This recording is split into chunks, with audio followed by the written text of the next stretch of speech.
오늘은 양력으로 2025년 1월 30일이고요. 음력으로는 2025년 1월 2일입니다. 오늘 명식은 갑진년 정축월 기해일이 되겠고 일지는 기해가 되겠습니다.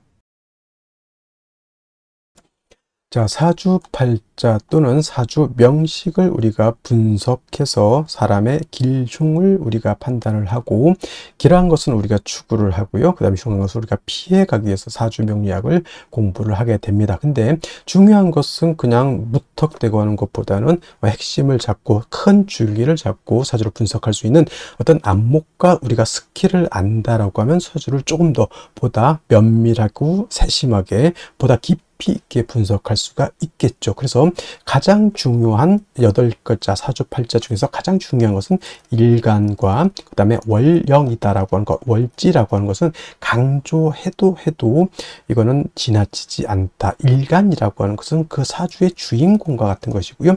월령이라고 하는 것은 그 주인공이 태어난 사회적 배경 같은 것이다, 또는 집안 환경과 같은 것이다 라고 이렇게 볼 수 있죠. 자, 주인공이 예를 들어서 태어났는데 농부일 수도 있고요. 주인공이 태어났는데 회사원일 수도 있고, 주인공이 태어났는데 뭐 대통령일 수도 있죠. 또는 그 일간이 어느 원령에 태어났느냐에 따라서, 그죠? 뭐 미국에서 태어날 수도 있는 것이고, 한국에서 태어날 수도 있는 것이고, 산간 지역에서 태어날 수도 있는 것이고, 어촌에서 태어날 수도 있는 것이죠. 그런 배경들이 굉장히 중요하다라고 하는 겁니다. 일간의 특성이라고 하는 것을 아는 것이 그만큼 중요하다는 이유가 바로 지피지기면 백정백승이라고 해서 나를 아는 것이 그만큼 중요한 것이고, 그 다음에 상대라고 하는 것은 지피지기 명리학적으로 제가 응용해서 말한다고 하면, 지피지기에서 나를 아는 것은 주인공, 나를 일간을 아는 것이고요. 그 다음에 상대방을 안다라고 것은 내가 태어난 원령, 즉 내가 태어난 배경이 어떤 배경에서 태어났느냐를 알고 아는 것이다 라고 해서 일간과 원령의 특징을 아는 것 매우 중요하다라는 말씀을 또 강조해 드리면서, 오늘 일간 기라고 하는 천간이 일간이 되겠습니다. 자, 기라고 하는 천간, 10개의 천간, 갑을, 병장, 무기, 경신, 임계라고 하는 10개의 천간 중에서 6번째 천간이 될 것이고요.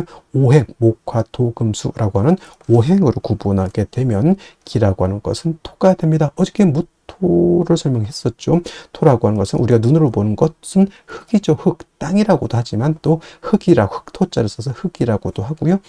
그 다음에 목화 금수는, 목은 따뜻한 온기, 그 다음에 화는 뜨거운 열기, 그 다음에 수는 차가운 냉기, 금은 숙살지기라고 해서 서늘한 기운, 이렇게 말하는데, 토라고 하는 것은 어느 하나에 배속되지 않는다라고 말씀을 드렸죠. 그래서 토라고 하는 것은 중앙에 거하면서 사후에 기생한다, 이렇게 설명을 드렸습니다. 기생한다. 이런 것들은 뭐가 이렇게 중요해 이렇게 하실 수도 있겠지만, 이런 것들은 많이 들어 놓으시고, 이것 제가 거기 명리 고전에서 이제 원래는 다 한자로 되어 있는 것을 이렇게 좀 분석해서 써드리는 것이니까 이해해 주시고, 중앙에 거하는 토는 무토기토, 무기토를 말하는 것이고요. 사후에 기생하는 토는 진술, 충미토를 말한다, 이렇게 보시면 되겠습니다. 그러니까 토라고 하는 것은 봄, 여름, 가을, 겨울 어느 하나에 딱 박힌 것이 아니라, 진이라고 하는 것은 봄에 배속되어 있는 토, 술은 가을에 배속되어 있는 토, 축이라고 하는 것은 겨울에 배속되어 있는 토, 미라고 하는 것은 여름에 배속되어 있는 토이기 때문에, 토라고 하는 것은 어느 한 계절이 아니라 네 계절에 모두 관장한다라고 해서 사계월이라고도 하죠. 그래서 진월은 모춘이라고 하고요. 술월은 모추라고 하고, 그 다음에 축은 모동이라고 하고, 비는 어떻다? 모하라고도 하죠. 이 모자가 어떤 모자예요? 저물 모자, 저물자. 그 계절이 저물어 가는 거죠. 그러니까 늦자를 붙였죠. 늦자, 저물 모자인 것이고, 늦자를 붙여서 모춘 같은 경우는 늦 봄이 되는 것이고, 그 다음에 모추는 늦 가을이 되는 것이고, 그 다음에 모동은 늦 겨울이 되는 것이고, 그 다음에 봄, 여름, 모하 같은 경우는 늦 여름이 된다, 이렇게 되는 거예요. 좀 모자를 붙일 수도 있고, 개자를 붙여서 개동, 개하 이렇게 또 하고요. 개춘이라고도 이렇게 표현하고, 개축이 아니라 개춘이 되겠죠. 개춘은 늦끝 개자니까 봄의 끝이라고 하는 뜻이다. 그래서 항상 이 진술 충미는 그 계절의 끝을 말하면서 환절기가 되고, 이쪽 계절과 저쪽 계절을 연결시켜주는 그런 완충 작용을 하는 그러한 계절이다라고 보시면 되겠습니다. 그래서 딱히 어느 계절이 아니라 그 모든 계절을 다 관장하는, 쉽게 말하면 오지랖 넓은 오행이 또 토라고 하는 것이다 라고 이렇게 볼 수 있죠. 그래서 토라고 하는 사람들이 사람이 오누독시라고 사람이 좋습니다. 이쪽 사람도 다 이렇게 좋게 봐주고 저쪽 사람도 다 좋게 봐주고 이쪽과 저쪽을 연결시켜주는 중개업 같은 거를 또 잘 하는 것이 또 무토일간 기토일간이죠. 결혼 중매, 직업 속에서 이런 것들이 있죠. 그 다음에 중개 중매, 예를 들어서 비서실 같은 게, 대통령 비서실 같은 그러한 쪽에서도 일하는 사람, 대기업 비서실 같은 것도 해당이 될 수 있겠죠. 이쪽과 저쪽을 연계시켜주는 그런 역할 같은 직업을 하면 잘하는 것이 바로 토일간들이다라고 보시면 되겠습니다. 그 다음에 토라고 하는 것, 색깔은 노란색이 되겠습니다. 색깔 노랑이 되겠고, 목은 파란색, 그 다음에 화는 빨간색, 금은 하얀색, 수는 검정색, 토는 노란색. 그래서 중앙에 있는 나라를 보면 대체적으로 원래 이게 명리학이 대체적으로 중국에서 나왔잖아요. 그래서 중앙이라고 하는 것은 중국을 뜻하고, 산으로 와서는 곤륜산이라고 해서 저기 에베레스트 산을 세계 중앙으로 이렇게 본다라고 하는 것. 그래서 중국 사람들이 노란색이기 때문에 중국 사람들이 어떤 색깔 좋아하죠? 빨간색을 좋아합니다. 왜냐하면 화생토하죠. 화라고 하는 것은 빨간색, 자기네들은 중앙토 노란색이기 때문에 빨강이 노랑을 도와준다, 이런 개념으로서 중국 사람들이 빨간색을 좋아한다. 물론 진짜 그런지는 모르겠지만 진짜 그 중국 사람들 빨간색 어마무시하게 좋아한다, 이렇게 얘기를 들었고요. 인의 예지신이라고, 오산 중에서는 토라고 하는 것은 믿음을 뜻한다. 이것도 어제가 설명드렸습니다. 왜 믿음이냐? 토라고 하는 것은 안정적이고 항상 그 자리에 버티고 있는 것이 토입니다. 싱크홀이 생겨가지고 땅이 꺼진다거나, 또는 없었던 땅이 생기거나, 없었던 땅이 생기면 좋겠지만은 포락이라는 단어가 있어요. 포락. 예를 들면 바닷가라든가 강가 같은 데 땅이 있다가 어느 순간 그냥 물에 휩쓸려서 땅이 쑥 없어져 버리는 경우도 있단 말이죠. 그러면 포락지에다가 내가 논이라든가 밭을 이렇게 있었는데 포락지에 땅이 쑥 꺼져 버려서 물 때문에, 그러면 뭐야, 내 논밭이 없어지는 거죠. 그 순간 또 물 때문에 또 땅이 생기는 곳도 없지 않아 있습니다만은, 그래서 토라고 하는 것은 생겼다 없어졌다 이렇게 되면 안 되는 것이고, 항상 그 자리에 늘 오래된 된장처럼 있는 것이 필요하다라고 해서 토라고 하는 것이 믿음을 뜻한다, 이렇게 볼 수가 있겠습니다. 자, 토라고 하는 것 다시 음과 양으로 구분해 볼 수가 있죠. 어저께 무토라고 하는 것을 우리가 공부를 했었습니다. 무토라고 하는 것은 같은 토이지만 무토는 양토가 되는 것이고, 오늘 공부하게 되는 기토라고 하는 것은 음에 해당되는 음토가 됩니다. 그래서 같은 오행인 토라 하더라도 음양의 차이가 있다. 음양이라고 하는 것은 남녀 같은 개념이기 때문에 양은 좀 크고 넓고 좀 방대하고 좀 그러한 좀 동적이고 움직임이 크다라고 봤을 때, 음은 좀 정적이면서 작고 아담한 그런 개념으로 보죠. 그래서 무토라고 하는 양토는 어저께 고항토라고 설명을 했습니다. 큰 산맥 같은 거, 산과 산맥은 다르죠. 큰 구름 같은 것, 또는 평야라든가 평야보다 더 멋진 개념이죠. 광야에서라고 하는 노래도 있습니다. 광야. 그래서 이러한 개념으로서 아주 무토는 크고 넓고 높은 개념의 토라고 해서 고항토라고 이렇게 표현하는데, 음토인 기토라고 하는 것은 작은 개념이죠. 전원토라고 합니다. 전원토라고도 하고요. 담장 안에 있는 작은 텃밭과 같다라고 해서 담장토라고 하고, 분토라고도 하죠. 분토라고 하는 것은 작은 화분 속에 담겨져 있는 토. 화분 속에 흙을 담으면 얼마를 담겠습니까? 그죠? 작은 화분 속에 담겨져 있는 토라고 이렇게 보는데, 어저께 공부했던 무토라고 하는 것은 건토, 어저께부터 제가 설명 안 드렸던 것 같은데, 무토는 건토라고 이렇게 보고요. 그 다음에 기토라고 하는 것은, 건토는 어떤 토예요? 마른 땅이죠. 말을 조자를 써 조토라고도 이렇게 표현합니다. 반대로 기토라고 하는 것은 물기를 가지고 있는 토가 됩니다. 습토라고 하죠. 그래서 습토인 기토는 습리라고도 하고요. 니사라고도 이렇게 표현합니다. 니사라고 하는 것은 진흙 니자에다가 모래사자, 진흙 있죠. 물기가 있어서 자작자작한 뻘 같은 개념, 갯벌 같은 그런 개념으로 보시면 되겠고요. 습리도 같은 개념입니다. 그래서 우리가 흔히 배울 때 토생금 한다라고 하죠. 토생금. 토가 금을 생할 때 건토는 생금 불능이고요.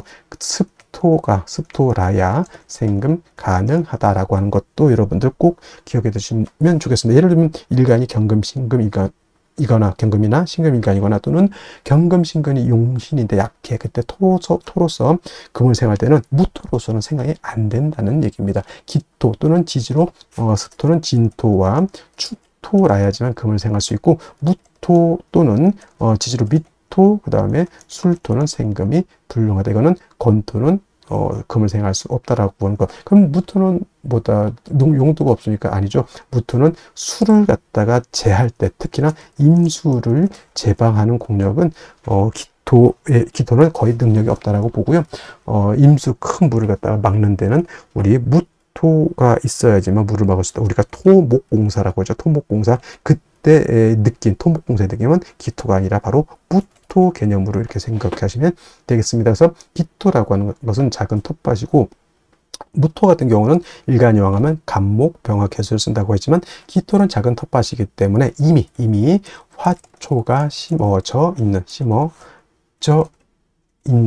있는 뭘로 본다? 그냥 심어져 있는 화분 같은 것, 아니면 화초가 심어져 있는 텃밭, 이렇게 생각하시면 돼요. 그래서 굳이 기토가 왕하다 하더라도 간목은 필요가 없겠고, 이미 화초가 심어져 있기 때문에 따뜻한 햇볕과 병화와 뭐가 필요하다? 개수만 있다라고 하면 기토로서의 용도가 나타날 수 있다. 물론 기토가 간목을 쓰는 경우도 없지 않아 있습니다. 뭐 기토가 예를 들어서 진술충미월에 태어나서 왕하다거나 무토가 정관에 투출을 한다거나 그런 경우에는 예외적으로 간목을 쓰고요. 그 다음에 묘월의 기토는 간목을 쓰는 경우가 있습니다. 그래서 전혀 안 쓴다라고 하는 개념은 아니고요. 무토는 왕하면 무조건 간목을 써야 되지만, 기토는 왕하더라도 특별한 경우가 아니고서는 무토는 일단은 차취하고 병화 개수를 위주로 쓴다 말씀드렸던 것처럼 사오미월 뜨거운 여름 같은 때는 개수가 핵심 관건이 되는 것이고요. 해자축월 겨울 같은 경우에는 병화가 핵심 관건이 된다. 이렇게 기억해 두시면 크게 어려움 없이 기토를 이해할 수 있겠다라고 말씀을 드릴 수 있겠습니다. 다음으로 월령에 대해서 알아보도록 하겠습니다. 월령이라고도 표현을 하고요. 월지라고도 표현을 하고 월원이라고도 표현하는데 다 똑같은 어디를 말하느냐? 월주의 지지를 말한다. 월지, 지지. 그래서 이걸 일단 월령, 월지, 월원이라고도 표현하는데, 이 월지가 중요한 이유는 계절의 의미를 내포하고 있다. 계절이라고 하는 것은 봄, 여름, 가을, 겨울, 추나 추, 동을 말하는 것이고요. 이 계절의 개념이 왜 중요하냐 하면은 사주에서 제일 중요한 왕세와 한열이라고 하는 개념을 가지고 있기 때문에 그렇습니다. 왕세와 한열. 그래서 이 왕세라고 하는 것은 어떤 오행이 왕하냐 약하냐를 놓고 보는 것이고, 한열이라고 하는 것은 이 사주가 더우냐 추우냐를 놓고 보는 것인데, 대표적으로 사오미월이라고 하는 계절은 하절, 여름이 되겠죠. 굉장히 뜨거운 혹서기가 되는 것이고요. 그 다음에 지금 해자 축월 같은 경우에는 이건 동절입니다. 엄동설한의 그러한 계절이 되겠습니다. 엄청나게 춥다라고 하는 것. 그래서 조후라고 하는 개념을 놓고 봤을 때 사오미월과 해자 축월은 조후가 매우 급박하다. 즉 사오미월의 하절에는 수가 있어서 뜨거운 열기를 식혀주는 것이 필요하고요. 해자 축월 같은 동절에는 화가 있어서 뜨거운 차가운 한기를 갖다가 따뜻하게 해주는 것이 필요하다라고 이렇게 말씀드릴 수가 있습니다. 그래서 해자 축월 같은 경우에는 계절은 동절이라고 하는 것. 그래서 사주라고 하는 것은 보다 중화를 이루어야 된다라고 말씀을 하죠. 중화라고 하는 것은 다른 것이 아니라 이 왕세와 한열을 얼마만큼 잘 조절해서 중화를 이루었느냐를 놓고 보고, 중화가 잘 된 사주는 좋은 사주, 즉 우리가 말하는 부귀영화를 누릴 수 있는 그런 사주로 보는 것이고, 만약에 한 왕세가 깨져 있거나 한열이 깨져 있다 사주가, 그러면 중화를 이루지 못한 그런 사주가 되기 때문에 어떤 사주? 그렇죠. 결코 좋게 볼 수 있는 그런 사주가 아니다라고 하는 것이 관건이 되는데, 지금은 계절로 축월이 되겠습니다. 축월이라고 하는 것은 해자 축월을 지금 말씀드리는 거고, 그 중에 축월을 말하는 겁니다. 절기로는 소한과 대한으로 이렇게 구분이 되어 있죠. 그래서 소한, 작은 추위, 대한, 뭐 큰 추위 이렇게도 보지만, 우리가 소한과 대한이 중요한 이유는 월이 바뀌는 기준이 뭐다? 이 소한이 되어야지만 어디에서? 자월에서 지금의 축월로 전환이 되는 것이고, 그 다음에 해자 축월이 모두 동절이죠. 해월은 어떻습니까? 제가 초동이라고도 했고요, 맹동이라고도 표현했고, 자월은 중동이라고 제가 표현을 했고요. 지금 축월 같은 경우에는 어떤 계절? 모두 늦겨울이라고 하는 개념, 개동이라고도 하고요, 또는 만동이라고도 이렇게 표현을 합니다. 이 개동, 만동 다 같은 뜻이죠. 만동, 늦은 겨울, 개동, 끝의 겨울이, 끝께절에서 끝의 겨울이죠. 다 늦겨울이라고 하는 표현을 쓰게 되는데, 다 해월, 자월, 축월 모두 어떻습니까? 겨울이기 때문에 덜 춥고 더 춥고 개념보다는 일단은 엄동설한이라고 하는 개념을 꼭 머릿속에 기억해 두시고, 남극 대륙을 연상하는 것이 좋겠다라고 제가 항상 맞습니다. 한기가 극심한 그런 계절이 되는 것이다 라고 해서 반드시 조후라고 하는 개념을 머릿속에 가지고 있어야 된다. 지금처럼 우리 한국의 기후처럼 뭐 영하 10도, 영하 20도만 돼도 엄청나게 춥잖아요. 저 외국 같은데 저쪽 툰드라 지방에서 사람이 사는 곳이 가장 추운 곳이 영하 72도 에도 사람이 살고 있으면 엄청나게 추운 그런 것, 이런 것을 연상하셔야지만 해자 축월의 사주를 볼 때 쉽게 우리가 이해할 수 있다라고 하는 것. 그 다음에 해자 축이라고 하는 것은 북방이라고 설명을 드렸죠. 북방, 수가왕한 수왕절이면서 엄동설한이라고 말씀을 드렸는데, 실질적으로 해자월이 수가왕한 수왕절이 에 반해서 축월은 어떻다? 축월은 토가 왕한 계절이다라고 해서 진월, 그 다음에 술월, 축월, 미월 같은 경우에는 사계월이라고 하죠. 사계절이 아니고 사계월이라고 합니다. 끝계절을 써서 사계월.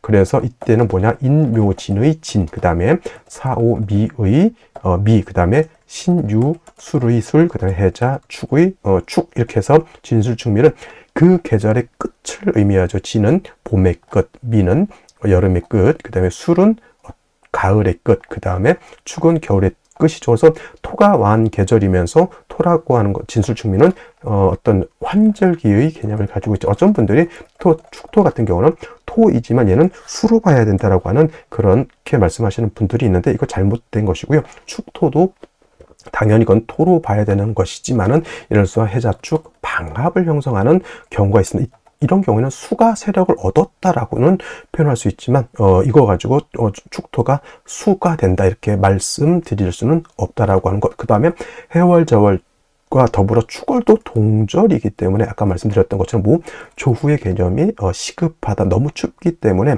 따뜻하게 해야 된다. 그래서 조후의 개념이 시급한데, 이때는 뭐가 필요한 거죠? 당연히 화라고 하는 것이 있어서 차가운 기후를 따뜻하게 해야지 만물이 생기생이를 얻을 수 있다. 이때 필요한 조후를 쓰는 화는 음화인 정화보다는 양화인 병화를 얻는 것이 급선무가 된다라고 하는 것까지 여러분들 꼭 기억해 두시기 바랍니다. 자, 그렇다면 축월에 기토일간이 태어나게 되면 사주를 어떻게 배워바른 것인지 알아보도록 하겠습니다. 자, 일간 기토라고 하는 것은 음토가 될 것이고요. 전원토라고 했습니다. 과수원, 정원 또는 텃밭이라든가 문전, 옥답이라든가 아니면 분토라고 해서 화분 속에 있는 토와 같은 작은 개념의 토라고 말씀을 드렸죠. 무토 같은 경우는 왕하면 소토, 소벽하는 것이 기본적인 이치이지만은 기토라고 하는 것은 기본적으로 화초가 심어져 있는 텃밭 같은 개념으로 우리가 생각하시면 되겠습니다. 그래서 기토는 신왕해도 특별한 경우가 아니고서는 간목이라든가 특히나 칠살인 을목, 묘목 등은 그렇게 용도가 크게 없다 이렇게 생각하시면 되겠고, 오로지 기토라고 하는 것은 따뜻한 온기와 적당량의 물만 있다라고 하면은 되겠는데, 자, 기토일간이 태어난 월령 축월입니다. 축월은 해자축 북방수 겨울이기 때문에 물이 많다 이렇게 볼 수도 있지만은, 실질적으로 수가 왕한 것은 해월과 자월이 수가 왕한 것이고요. 축월은 사계월이라고 말씀을 드려도 진술축묘월은 사계월로서 토가 왕한 계절이 됩니다. 이거는 어떤 분들 축월은 토가 아니라 수로 봐야 된다라고 이렇게 말씀하시는 분들이 있는데, 만약에 이것이 수로 본다라고 하면 제다신약이 되는 것이고, 토로 본다라고 하면 이거는 신왕사주가 되는 것인데, 이거를 수로 봐서 제다신약이 될 리가 있다 없다? 없다, 이렇게 보시면 되겠습니다. 그래서 기토 자체가 축월에 태어나게 되면 어떤 사주? 신왕한 그런 사주 국세가 되는 것이고, 무토와 같은 후중한 토가 아니기 때문에 굳이 간목은 필요 없겠다라고 볼 수 있습니다. 만약에라도 축월에 기토가 태어났는데, 이거는 진월, 수월, 미월 모두 마찬가지입니다. 만약에라도 무토 겁재가 천간에 투출하는 경우에는 예외적으로 뭘 할 수 있다? 간목이라고 하는 것을 치용해서 치용할 수 있다. 이때는 이 간목으로서 기토를 소토하는 것이 아니라 요 무토를 갖다가 제하는 용도로 쓴다, 이렇게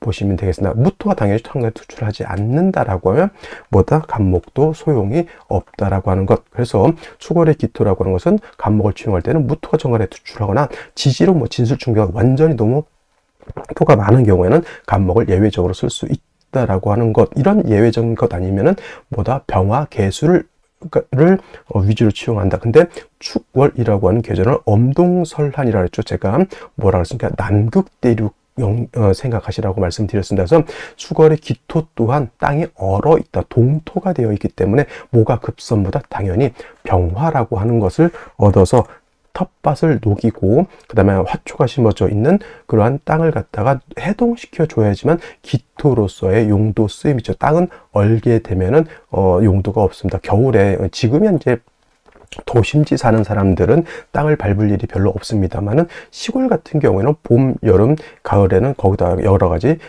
꽃도 심고 곡식도 심어서 우리가 이제 먹을 수가 있지만, 겨울에 땅이 얼면은 비닐하우스라든가 온실을 만들지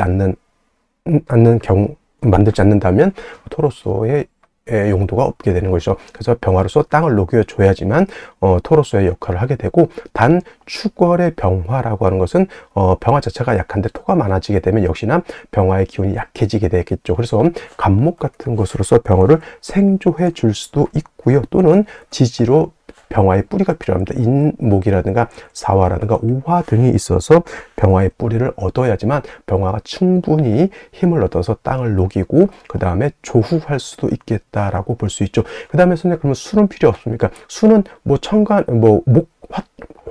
화가 많은 경우에는 개수 한 점 정도 추출하는 것도 나쁘지 않지만은, 그렇지 않고 화가 약한 경우에는 천간의 개수 임수가 투출하기보다는 지지로 자수라든가 해수 정도 한 점 정도 있는 것은 나쁘지 않다. 그 수도 마찬가지로 화가 없으면 얼어서 용도가 없는 것이고요.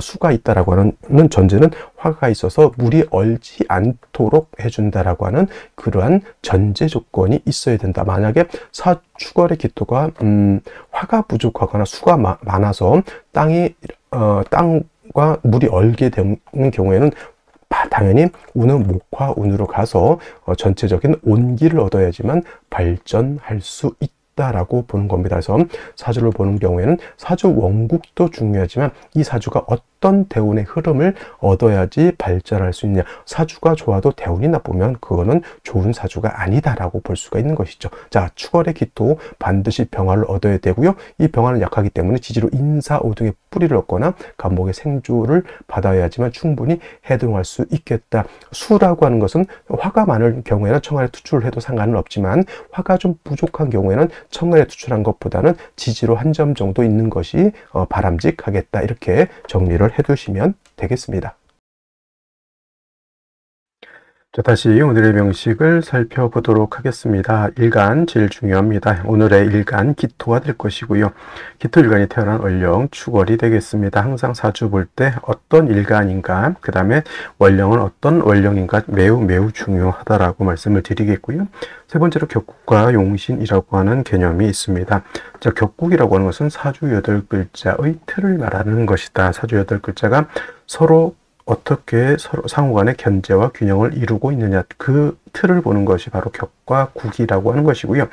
용신이라고 하는 것은 이 사주를 중화시킬 수 있는 가장 핵심적인 요소를 용신이라고 합니다. 그래서 용신이라고 하는 것, 사주를 중화시키는 것을 말하는데, 어떤 것을 중화시킬 것이냐, 왕세와 한열이라고 하는 것이 가장 핵심적인 요소가 되겠습니다. 다른 것 다 이제 명리를 배울 때 여러분들 되게 외울 것도 많고 배울 것도 많은데, 그 모든 것은 뭐다? 왕세와 한열을 중화시키는 것이다 이렇게 생각해도 과언이 아닐 정도로 사주는 이 왕세와 한열이라고 하는 것이 핵심적인 요소가 된다라고 하는 것. 자, 왕세라고 하는 것은 사주에 있는 오행 중에서 어떤 오행이 왕하냐 약하냐를 보는 것이 바로 이 왕세가 되는 것이고, 더 중요한 것은 이제 어떤 오행이냐라고 말씀드렸지만 진짜 핵심은 뭐다? 일간입니다. 일간.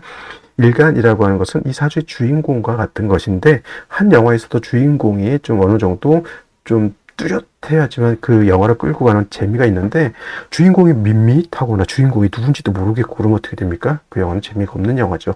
그래서 사주라고 하는 것도 일간이 어느 정도 카리스마가 있고 힘이 있고 능력이 있어야지만 이 사주를 끌고 갈 수 있는 능력이 있게 되는데, 너무 약해도 안 되고 또 너무 왕해도 문제가 될 수가 있겠죠. 그 다음에 한열이라고 하는 것은 사주가 추우냐 더우냐 건조하냐 습하냐를 보는 것이 바로 이 한열이 되겠습니다. 사주라고 하는 것도 그냥 글자를 8글자를 쓰는 것이 아니라 그 안에는 시간의 개념과 공간의 개념을 같이 가지고 있기 때문에 이 공간, 그러니까 지구상에 있는 이러한 현상들을 갖다가 암호화시켜 놓은 것이 바로 이 사주라고 생각하시면 됩니다. 그래서 겨울에 태어나게 되면 화가 필요한 것이고, 그 다음에 여름에 태어나면 수가 필요한 것이다. 이렇게 볼 수가 있는 것이죠. 그래서 사주라고 하는 것은 어떤 사주가 좋은 사주냐? 중화된 사주가 좋은 사주다. 그러면 무엇을 중화시킬 것이냐? 왕세와 한열을 중화시켜야 되는 것이고, 용신이라고 하는 개념은 그 사주를 중화시킬 수 있는 가장 핵심적인 포인트다 이렇게 말씀을 드릴 수가 있겠습니다. 자, 격국과 용신도 마찬가지로 일간과 월령이라고 하는 토대 위에서 살펴볼 수가 있는데, 자, 일간 기토라고 하는 것은 음토가 될 것이고요. 월지는 축토 또한 음토가 되겠습니다. 음토가 음토를 봤으니 음대 음의 관계가 성립이 되죠. 그러면 이거는 비견이 되는 것이죠. 어저께 무토가 축월에 태어났을 때는 양대 같은 토이기 때문에 겁재라고 했으면 오늘은 비견이 되죠. 그러면 기토가 축월에 태어나게 되면 비견격이냐? 그렇진 않고요. 어저께도 말씀드렸지만 비견격이라든가 겁재격은 없습니다. 십정격 중에 그런 격은 없고요.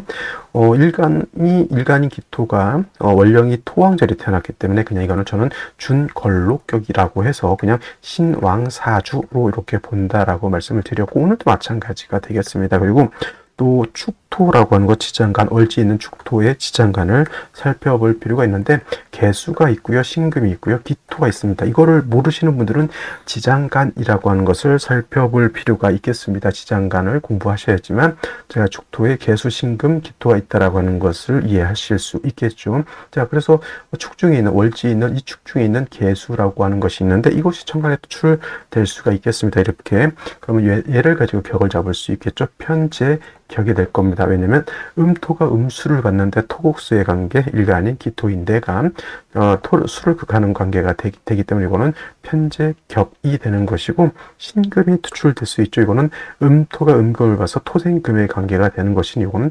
식신격이 된다 이렇게 볼 수 있습니다. 그래서 세 가지로 볼 수 있죠. 걸록격에 준해서 신왕사주로 볼 수도 있겠고, 그 다음에 편재격, 개수가 투출하게 되면 편재격, 그 다음에 신금이 투출하게 되면 식신격 이렇게 볼 수가 있겠고, 그 다음에 일간 자체가 월령을 얻어서 왕하다, 신왕하다, 그리고 축월은 엄동설한이다라고 하는 점, 그래서 동절이기 때문에 몹시 춥다라고 하는 것, 조후의 의미가 있겠죠. 그래서 양화인 병화를 얻어서 먼저 해동해야 된다. 어저께 무토 같은 경우에는 간목으로서 소토하는 것이 필요하다라고 했는데, 기토는 작은 토이기 때문에 왕토가 아니기 때문에 일간이 월령을 얻어서 왕하더라도 뭐가 필요 없다? 간목으로서 소토할 필요는 없다. 근데 이런 경우는 있어요. 축월에 기토가 태어났는데 만약에 무토가 천간에 추출됐다. 이런 경우에는 간목을 치용할 수 있는데, 이때 간목을 치용하는 것은 기토를 소토하는 개념이 아니라 무토를 제하는 용도로서 간목을 쓸 수는 있다. 만약에 무토가 투출되지 않았다? 그러면 간목도 쓸 일은 없다. 그래서 중요한 것은 기토가 축월에 태어나게 되면 일단 조후가 급선무가 될 것입니다. 일단 화가 있어서 따뜻하게 해 주어야지만 땅이 얼지 않고 해동이 되고, 땅이 해동이 되어야지만 그 안에서 풀도 자라고 새싹도 자라고 씨앗을 파종해서 여러 가지 작물도 키울 수 있다 이렇게 보는 것이다. 근데 이 축월의 기토는 왕하지만은 화가 약하기 때문에 천간에 간목 같은 것이 있어. 이거는 기토로 소독한다라고 하는 개념이 아니라 병화를 생해주는 개념으로서 간목을 쓰는 것이고요. 뭐 지지로 인사오 등이 있어서 병화가 지지에 뿌리를 둘 수 있다고 하면 더욱더 좋을 것이다라는 생각이 들고요. 그 다음에 개수라든가 지지로 해자수가 있어서 축중에 있는 개수 하나만 가지고는 그렇게 넉넉한 수는 아니죠. 그래서 마지막으로 수를 한 점 정도 얻어서 기토를 윤택하게 할 수 있다고 하면 축월의 기토가 중화를 잘 이루어서 아주 좋은 사주가 될 수 있겠다, 이렇게 볼 수가 있는데, 자, 연지 보도록 하겠습니다. 연지에 진토라고 하는 것이 이렇게 있습니다. 진토가 있으니까 뭐 일간에 더욱더 왕해져 있다라고 볼 수가 있겠죠. 이 정도 가지고는 간목, 뭐 소토한다라고 하는 개념은 성립되지 않고요. 간목이 있다라고 하는 뜻은 아까 말씀드렸던 화가 있어서 화를 생해주는 의미라고 생각하시면 되겠습니다. 자, 해수가 있습니다. 화가 없는 상태에서는 뭐 축중개수, 진중개수만 있어도 나쁘지 않은데, 화가 있다라고 하면 이 해수는 도움이 될 거예요. 기토를 윤택하게 하는. 근데 예를 들면 화가 없는 상태에서 해수만 있다고 하면 한기를 가중해서 좋지 않게 땅이 얼고 나무가 얼고 다 얼게 되죠. 월간에 정화가 도출되어 있는데 이 정화가 뿌리가 하나도 없다라고 하는 단점이 있고요. 간목은 이때는 정화를 생조해주는 그러한 역할을 하는데, 딱 봐도 화의 기운이 많이 약해져 있다라고 볼 수가 있습니다. 생시에서는 화의 기운을 좀 보충하는 것이 필요하지 않을까, 이렇게 생각이 듭니다. 자, 그러면 생시 보도록 하겠습니다. 자, 생시 제일 먼저 갑자시를 보도록 하겠습니다. 갑자시. 자, 갑자시가 되게 되면은 일단은 화가 너무 부족하다는 단점이 있다라고 말씀을 드렸고요. 간목이 또 있어서 화를 생해주지만 화 자체가 뿌리가 매우 약하죠. 그 다음에 축월에 일지해수, 시지자수를 얻게 되면 이거는 축월의 토왕절이라 하더라도 해자축 방합을 형성하게 되면 이것은 다시 수가 더 왕해지게 되고 한기가 아주 극심해진다라고 볼 수가 있겠습니다. 이거는 무조건 금수운으로 가면 되고 목화운으로 가서 화의 기운이 살아나야지만 물이 녹고 땅이 녹고 할 수가 있게 되겠습니다. 자, 병인식이 되게 되면 제일 좋은 점, 병화가 정관에 도출되어 있고요. 더 좋은 점은 인목을 얻어서 인의 한목, 목이 왕해져서 토가 약해질 것 같지만은 이는 간목의 뿌리도 되지만 병화, 정화, 특히나 병화의 뿌리가 될 수 있다라고 하는 점이 아주 좋다라고 볼 수 있습니다. 그래서 오늘 중에서는 제가 추천드릴 수 있는 가장 좋은 생시는 뭐다? 바로 병인시. 이렇게 되면은 병화로서 따뜻하게 해주고 할 수가 있겠죠. 그리고 뭐 화도 세력도, 목도, 정관도 세력이 또 있고, 그럼 운은 어디로, 금수운으로 가는 것이 좋을지, 목화운으로 가는 것이 좋을지 봤을 때 이거는 병화가 있다 하더라도 그래도 화가 좀 약하다라고 볼 수 있어요. 그래서 금수운도 나쁘진 않겠지만은 여자도 무조건 뭐 병인시를 선택할 수밖에 없는 상황이다라고 보는데, 똑같이 좋아요. 하지만 금수운보다는 목화운으로 가는 것이 좀 더 좋아 보인다, 이렇게 말씀드릴 수가 있겠고요. 정묘시는 아까 자, 병인시의 인목하고 정묘시의 묘시는 이건 차이가 굉장히 큽니다. 정화 두 개가 뿌리가 없고요. 그냥 목이 좀 왕해진다라고 볼 수밖에 없습니다. 그래서 병인시하고 정묘시하고 어떤 게 더 좋습니까? 당연히 월등히 병인시가 더 좋은 것이고, 정묘시도 역시나 마찬가지로 금수운보다는 병인시가 좋겠고, 여명으로 태어났다라고 하면 오늘 같은 경우는 여자도 병인시를 선택하는 것이 가장 합리적이고, 아니다 싶으면 이제 하나 선택할 수 있는 게 경옷인데 이 둘 차이는 굉장히 큽니다. 그 다음에 뭐 기사시 같은 경우에는 일단 이건 저는 추천드릴 수가 없죠. 이건 사해상충이 되기 때문에 화를 얻어서 좋을 것 같았지만 사해충이 됨으로 인해서 사화 깨지고요. 해수도 깨지고 이것도 깨지고 저것도 깨지고 다 깨지는 그런 문제가 있고요. 아까 말했던 경오시 같은 경우에는 경금이 있어서 수를 생해주는 역할을 하죠. 또 경금은 간목을 자꾸 극하려고 하는 역할도 하기 때문에 상관경관에 어떤 좀 문제점이 생길 수도 있습니다. 물론 정화라고 하는 것이 있어서 경금이 간목을 극할 때 정화가 화극금에서 경금을 제어해 주긴 하지만 그래도 이거 언젠가는 한 번씩 감목을 극하려고 하는 성격 자체가 이렇게 하면 되게 좀 공격적이고 좀 저돌적인 성격을 갖게 되는 것이고, 중요한 것은 이제 여자가 금순으로 갈 때는 화가 좀 많이 부족한 단점이 또 없지 않아 있기 때문에 여명 같은 경우에는 경호시보다는 병인시를 선택하는 것이 좋을 것 같고, 임신 계유시 한기가 너무너무 극심해지는 문제가 있기 때문에 썩 목화운으로 갈 수밖에 없겠고, 썩 그렇게 추천드릴 수 있을 만한 생신은 아닌 것으로 저는 생각이 돼요. 임신 계유신데 여명이다 그러면 안 되는 겁니다. 그래도 남자로 태어나게 되면 운이라도 목화운이기 때문에 괜찮다라고 볼 수는 있겠지만은 제가 봤을 때는 화가 너무 부족한 단점이 있다, 이렇게 말씀드릴 수가 있겠습니다. 자, 오늘 여기까지 설명드리도록 하고요. 저는 내일 또 찾아뵙도록 하겠습니다. 감사합니다.